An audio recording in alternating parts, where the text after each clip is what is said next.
ସମ୍ବଲପୁର ସାମ୍ବାଦିକ ଭବନଠାରେ ଶନିବାର ଦିନ 12:45 ସମୟରେ ପଶ୍ଚିମ ଓଡ଼ିଶା ଦଳିତ ସୁରକ୍ଷା ପରିଷଦ ପକ୍ଷରୁ ଏକ ସାମ୍ବାଦିକ ସମ୍ମିଳନୀ ଅନୁଷ୍ଠିତ ହୋଇଥିଲା। ଏହି ସାମ୍ବାଦିକ ସମ୍ମିଳନୀରେ ନୂତନ ମୁଖ୍ୟମନ୍ତ୍ରୀ ମୋହନ ଚରଣ ମାଝୀଙ୍କୁ ଅଭିନନ୍ଦନ ଜଣାଇବା ସହ ଶୁଭେଚ୍ଛା ଜ୍ଞାପନ କରିଛି ପଶ୍ଚିମ ଓଡ଼ିଶା ଦଳିତ ସୁରକ୍ଷା ପରିଷଦ। ପରିଷଦର ଅଧ୍ୟକ୍ଷ ନିହାଲ ସିଂ ସାମ୍ବାଦିକ ସମ୍ମିଳନୀରେ ଓଡ଼ିଶାର ମୂଳ ନିବାସୀ ସମାଜର ମୁଖ୍ୟମନ୍ତ୍ରୀ ଦାୟିତ୍ୱ ନେଇଥିବା ମୋହନ ଚରଣ ମାଝୀଙ୍କୁ ଅଭିନନ୍ଦନ ଜଣାଇବା ସହ ଶୁଭେଚ୍ଛା ଜ୍ଞାପନ କରିଥିଲେ। ଏହାସହ ତଫସିଲଭୁକ୍ତ ଜାତି ଓ ଉପଜାତି ସମେତ ସର୍ବଜନ ସମାଜର ବିକାଶରେ ଶ୍ରୀଯୁକ୍ତ ମାଝୀ କାର୍ଯ୍ୟ କରିବେ ବୋଲି ଶ୍ରୀଯୁକ୍ତ ସିଂ ଆଶା ପ୍ରକାଶ କରିଥିଲେ।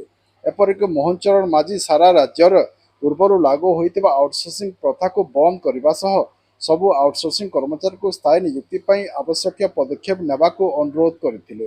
ଏଥିସହ ରାଜ୍ୟରେ ଭୂମିହୀନ 18% ଦଳିତ ସମାଜର ଲୋକଙ୍କୁ ଭୂମିପଟ୍ଟା ପ୍ରଦାନ କରାଯିବା ସହ ରାଜ୍ୟରେ ସ୍ୱାସ୍ଥ୍ୟ ଶିକ୍ଷା ବ୍ୟବସ୍ଥାର ସୁଦୃଢ଼ କରାଯାଇ ସରକାରୀକରଣ କରାଯିବାକୁ ଦାବି କରାଯାଇଛି। ବୀର ବିର୍ସା ମୁଣ୍ଡାଙ୍କ ରକ୍ତର ବଳିଦାନ ଓ ଡକ୍ଟର ବିଆର ଆମ୍ବେଦକରଙ୍କ ସମ୍ବିଧାନ ବଳରେ ଓ ଜନସାଧାରଣଙ୍କ ଆଶୀର୍ବାଦରେ ଆଜି ଓଡ଼ିଶାର ସର୍ବଶକ୍ତିମାନ ପଦରେ ଅଳଙ୍କୃତ ଶ୍ରୀଯୁକ୍ତ ମୋହନ ଚରଣ ମାଝୀଙ୍କ ନେତୃତ୍ୱରେ ରାଜ୍ୟ ସରକାର ଏହିସବୁ ଜନ ଦାବିକୁ ପୂରଣ କରିବାକୁ ପଶ୍ଚିମ ଓଡ଼ିଶା ଦଳିତ ସୁରକ୍ଷା ପରିଷଦର ଅଧ୍ୟକ୍ଷ ନିହାଲ ସିଂ ସାମ୍ବାଦିକ ସମ୍ମିଳନୀରେ ଅପିଲ କରିଥିଲେ। ଆଜି ପ୍ରଥମରେ 4.5 କୋଟି जनतांकर हृदय को छुई पारबार भलिया मूल निवासी समाजर मुख्यमंत्री मोहन चरण माझी निर्वाचित होइछन।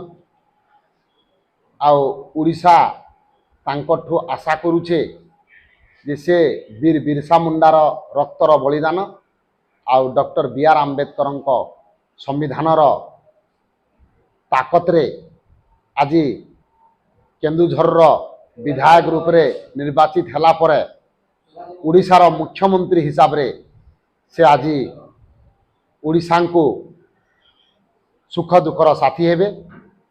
आमे तांको स्वागत देवार सहित पश्चिम ओडिशा दलित सुरक्षा परिषद तरफ तांको अपील करूछु जे आउटसोर्सिंग कर्मचारी मान को से सरकारी व्यवस्था करो, ठिकादारी प्रथाटा को हटई दो। रेडक्रॉस भी ब्लड बैंक बहुत रेडक्रॉस कर्मचारी माने रेगुलेशन है तांको भी करा जाऊ। शिक्षा और स्वास्थ्य रे जे जन बेसरकारी कार्यक्रम चली संपूर्ण रूप से सरकारी करा जाऊ। भूमिहीन तफसिलभुक्तर जाति 90% पश्चिम ओडिशा रे अछन से मानकु जमी पट्टा प्रदान करा जिबा। आ एटा आमे भीम भोईंकर आदर्श आउ सेही समाजर से संतान रूप रे आज उड़ीसा को संभलावे। तार आगरू भी दुईटा मुख्यमंत्री होइतिले, मान्यवर स्वर्गीय हेमानंद विश्वाल, मान्यवर गिरधारी गमांगो, किंतु सेटा मजबूरी सरकार रे थिले, एटा मजबूती सरकार रे अछन। सेथिले संपूर्ण रूप से 5 वर्ष रे सर्वजन समाज से सुख दुखर साथी हेबे, बेकारी समस्या दूरीकरण करबे।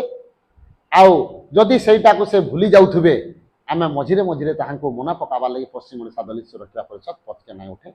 आज आम सांविधानिक सम्मेलन रे पश्चिम ओडिशा दलित सुरक्षा परिषद उपाध्यक्ष शिवशंकर प्रधान, उपमहासचिव एसके इंतिकाब, एमडी नवाब, सह जिला संयोजक प्रदीप कुमार बाबू उपस्थित रे आमे आज अपील करूछु एवं तांको हार्दिक अभिनंदन जनाऊँ। जय बिरसा, जय भीम, जय भारत।